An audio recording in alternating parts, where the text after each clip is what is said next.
अस्सलाम वालेकुम friends, welcome back to our channel Amy lifestyle. उम्मीद करती हूँ आप सब खैरियत से होंगे। तो आज हम आपके साथ बीफ शामी कबाब शेयर करने वाले हैं। बहुत ही क्विक और बहुत ही मज़े से बनते हैं।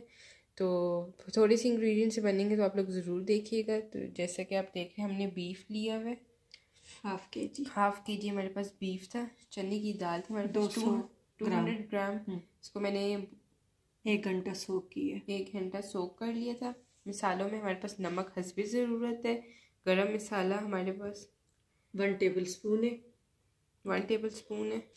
हमने साबुत गरम मसाला नहीं लिया, हमने थोड़ा सा मोटा कुटा हुआ गरम मसाला लिया।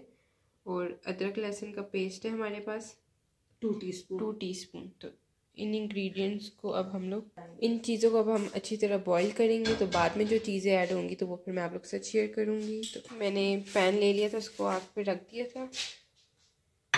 इसके अंदर मैं ये बीफ ऐड कर रही हूँ। साफ बीफ है हमारे पास। चने की दाल मैं ऐड कर रही हूँ 200 ग्राम। अब मैं इसके अंदर पानी ऐड कर रही हूँ। बिल्कुल हल्की आग पे हमने रखना है। इतना पानी हमने डालना है कि अच्छी तरह जो है वो बॉईल हो जाए और चने की दाल भी गल जाए और गोश्त भी हमारा अच्छी तरह गल जाए और चने की दाल भी। तो अब हम इसके अंदर मसाले ऐड कर देंगे। ये अदरक लहसुन पेस्ट ऐड हो गया, नमक और गरम मसाला। इसको बॉयल आएगा तो फिर हम इसको दम पे रख देंगे। सब मैं इसको बॉयल पे रख रही हूँ और उसके बाद फिर इसको दम पे रख दूँगी जैसे इसको बॉयल आ जाएगा। जब गल जाए फिर आगे प्रोसीजर शेयर करेंगे। मिक्सचर गोश्त और वो दाल मिक्स करके तो हमने पेस्ट बना लिया। अब इसमें ये बाकी जो इतना जाएंगे, ये 1/4 टीस्पून जायफल और जावित्री का पाउडर है और ये ब्लैक पेपर 1 टीस्पून भर के बस ये जाएगा। और ये 10 अदद मैंने सब्ज़ मिर्चें ये चॉप की हुई है और ये हरा धनिया, ये सब मिला के इसको मिक्स कर लेंगे।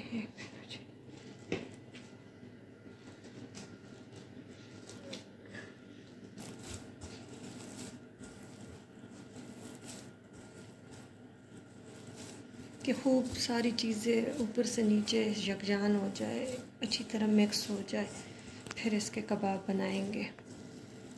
बनाऊंगी। बहुत ज़्यादा बड़े भी नहीं कि आराम से एक बंदा जो 2 खा सके। एक ये बच्चे वो दिखाओ उधर। कि हम सारे इस तरह के सारे हम रेडी कर लेंगे, फिर इसको फ्रीज़ कर ले। जब ज़रूरत हो, मेहमान आए, बस इसको शलो फ्राई। ये इस तरह सारे कबाब हमने रेडी कर लिए। एक ये बने, इससे हाफ़ केजी से बहुत ज़्यादा बन गए। और अगर आपको ये रेसिपी अच्छी लगी तो अपनी फैमिली मेम्बर के साथ आप लोग शेयर ज़रूर करें और लाइक भी प्लीज़ करें।